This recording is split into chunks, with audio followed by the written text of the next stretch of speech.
અત્યારે જે ઋતુ ચાલે છે તેમાં ખાવાની મજા પડી જાય તેવા તીખા પુડલા. Hello friends, welcome to kitchen art. તો આજે આપણે ઘઉંના તીખા પુડલા બનાવીશું, સાથે સ્પેશિયલ વઘારેલું દહીં પણ બનાવીશું. મારી શીખારેલી 7 ટિપ્સ તમે ફોલો કરશો તો પહેલી જ વારમાં પરફેક્ટ બનશે. તવા ઉપર ચોટશે પણ નહીં, સહેલાઈથી પલટી જશે અને ખાવામાં પણ ખૂબ જ મસ્ત લાગશે.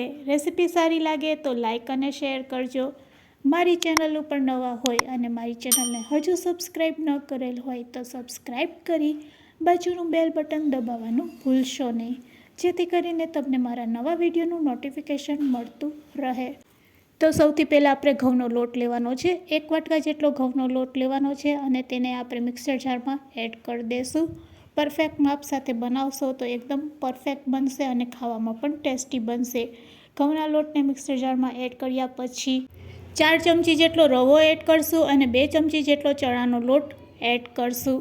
ઘરમાં રેગ્યુલર જે રવો આવતો હોય તે જ એડ કરવાનો છે અને 2 વાટકા જેટલું પાણી એડ કરવાનું છે. 2 વાટકા જેટલું પાણી એડ કરી અને આપણે સારી રીતે ગ્રાઇન્ડ કરી લેશું. તો બેટરને પહેલાં એક વખત 1 વાટકા જેટલું પાણી નાખીને ગ્રાઇન્ડ કરી લેવાનું અને પછી પાછળથી ફરીથી 1 વાટકા જેટલું પાણી નાખીને ગ્રાઇન્ડ કરવાનું, એટલે એકદમ સ્મૂથ બેટર બનશે અને જેવું આપણે પાતળું જોઈએ છે તેવું જ બેટર તૈયાર થશે. તમે તેની થિકનેસ જોઈ શકો છો. બસ હવે તેને આપણે 5 થી 7 મિનિટ માટે રેસ્ટ આપીશું.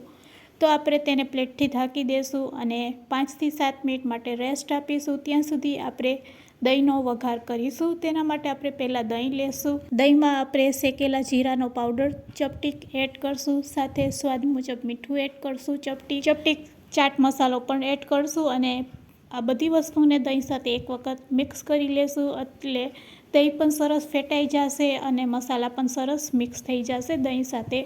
તો આ રીતે દહીં ફેટાઈ જાય એટલે તેના ઉપર આપણે ચપટીક લાલ મરચું પાવડર એડ કરશું. હવે ગેસ તરફ જાશું અને વઘારિયામાં થોડુંક તેલ ગરમ કરીશું. અહીંયા અડધી ચમચી જેટલું તેલ ગરમ કરવાનું છે. પછી તેમાં ચપટીક જીરું અને રાઈ એડ કરવાની છે. સાથે અહીંયા થોડાક સમારેલા લીલા મરચાં પણ એડ કરશું. આ રીતે વઘાર તૈયાર કર્યા પછી તરત જ આપણે આ વઘાર દહીંમાં એડ કરી દઈશું, એટલે અહીંયા વઘારેલું દહીં છે તે તૈયાર થઈ ગયું છે.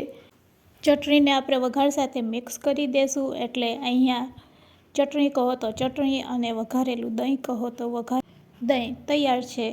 હવે તીખા પુડલા બનાવવા માટે અહીંયા આપણે બેટરમાં એક તરકો આપીશું. તેના માટે પણ આપણે વઘારિયામાં 1 ચમચી તેલ ગરમ કરીશું. તેલ ગરમ થાય એટલે તેમાં જીરું, તલ, હિંગ, તીખા મરચાં, લીમડાના પાન અને છીણેલું આદું, આ રીતે એક વઘાર તૈયાર કરવાનો છે. વઘાર તૈયાર થઈ જાય એટલે બેટરમાં એડ કરશું. તો 5 થી 7 મિનિટ થઈ ગઈ છે. બેટરને સરસ રેસ્ટ અપાઈ ગયો છે.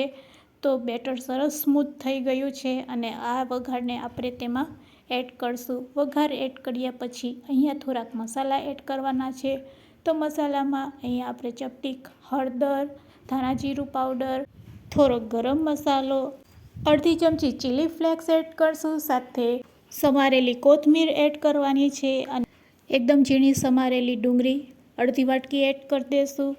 ડુંગળી એડ કર્યા પછી અહીંયા સ્વાદ મુજબ આપણે મીઠું એડ કરી દઈશું. મીઠું એડ કર્યા પછી એક સિક્રેટ વસ્તુ આપણે એડ કરી રહ્યા છીએ, તે છે સેન્ડવિચ મસાલો. 1 ચમચી જેટલો તમે સેન્ડવિચ મસાલો નાખશો એટલે આ પુડલાનો ટેસ્ટ 4 ગણો વધી જશે. બધી વસ્તુને આપણે સારી રીતે મિક્સ કરી લેશું. તો ચાલો હવે ગેસ તરફ જઈશું અને પુડલા તૈયાર કરીશું. પુડલા માટે અહીંયા આપણે તવો લેવાનો છે. તો લોખંડની લોઢી ઉપર પણ આરામથી તમે આ પુડલા તૈયાર કરી શકો છો. નોનસ્ટિક તવાની પણ જરૂર નહીં પડશે. બસ તૈયાર કરેલા બેટરમાંથી આ રીતે થોડુંક બેટર લઈ લેવાનું છે અને કળછીથી આપણે તેને સ્પ્રેડ કરી દઈશું. વધારે ઘટ હોય તો થોડુંક પાણી નાખીને તમે પાતળું એવું બેટર તૈયાર કરી શકો છો. હવે તેલનો ઉપયોગ કર્યા વગર જ ઇઝીલી તમે જોઈ શકો છો તવેથાથી તે પલટી જાય છે. તો બંને બાજુ સારી રીતે આપણે પુડલાને શેકી લેશું. જ્યારે તમે પહેલો પુડલો બનાવશો ત્યારે કદાચ થોડુંક તેલ વધારે જોશે, પછી તો ઓછા તેલમાં પણ આરામથી પુડલા તમે બનાવી શકો છો.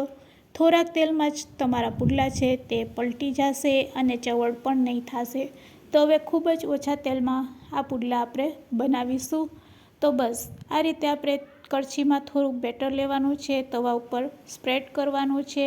સ્પ્રેડ થઈ જાય એટલે બંને બાજુ તેને શેકી લેશું.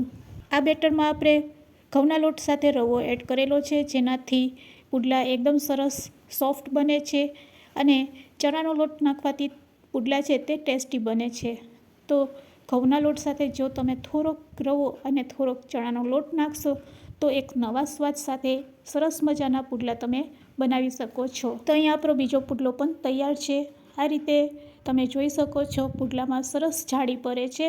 તો જ્યારે આપણે પુડલાના બેટરને થોડીક વાર માટે રેસ્ટ આપે છે એટલે તેમાંથી જે પાણી રિલીઝ થાય છે તેના કારણે પુડલામાં એક સરસ જાળી પડે છે. તો બધા પુડલા આપણે આ રીતે તૈયાર કરીને રેડી કરી લેશું. તો ગરમા ગરમ ચાલો હવે આ પુડલાને આપણે સર્વ કરીશું. તૈયાર કરેલા વઘારેલા દહીં સાથે તેને આપણે સર્વ કરીશું. તો ફ્રેન્ડ્સ, હું તમને ટેસ્ટ કરીને પણ બતાવું છું કે આપણા પુડલા છે તે કેવા તૈયાર થયા છે. વાવ ફ્રેન્ડ્સ, ખાવામાં ખૂબ જ ટેસ્ટી લાગી રહ્યા છે અને એકની જગ્યાએ 4 ખાઈ જશો મારી ગેરંટી છે.